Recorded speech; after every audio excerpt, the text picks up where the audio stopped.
লালুয়াগেড়া দুর্গা মন্দিরের ভিত্তি স্থাপন। ময়না ব্লকের নৈছনপুর এক গ্রাম পঞ্চায়েতের অন্তর্গত লালুয়াগেড়ায় দুর্গা মন্দিরের ভিত্তি স্থাপন হলো। মূলত এলাকার বিভিন্ন স্তরের শুভবুদ্ধি সম্পন্ন মানুষ, গুণীজন, শুভাকাঙ্ক্ষী ব্যক্তিবর্গের ঐকান্তিক প্রচেষ্টায় এবং আর্থিক সহযোগিতায় এই ভিত্তি স্থাপন রূপায়ণে রবীন্দ্র ক্লাব।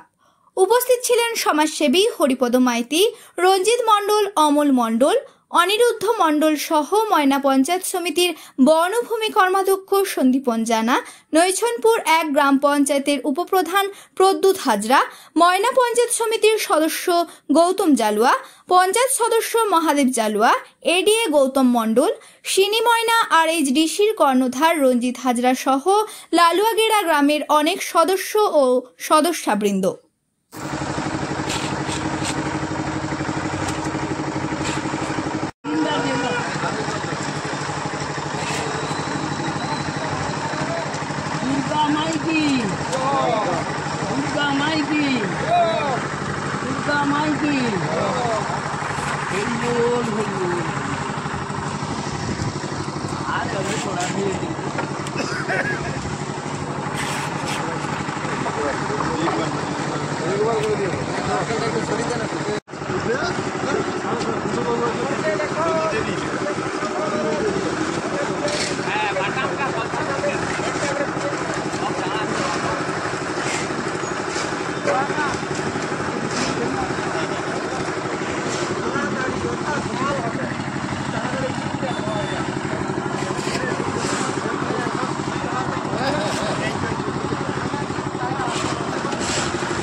আরে ওটা পরে নিবি, দেখানো হয়ে যাবে।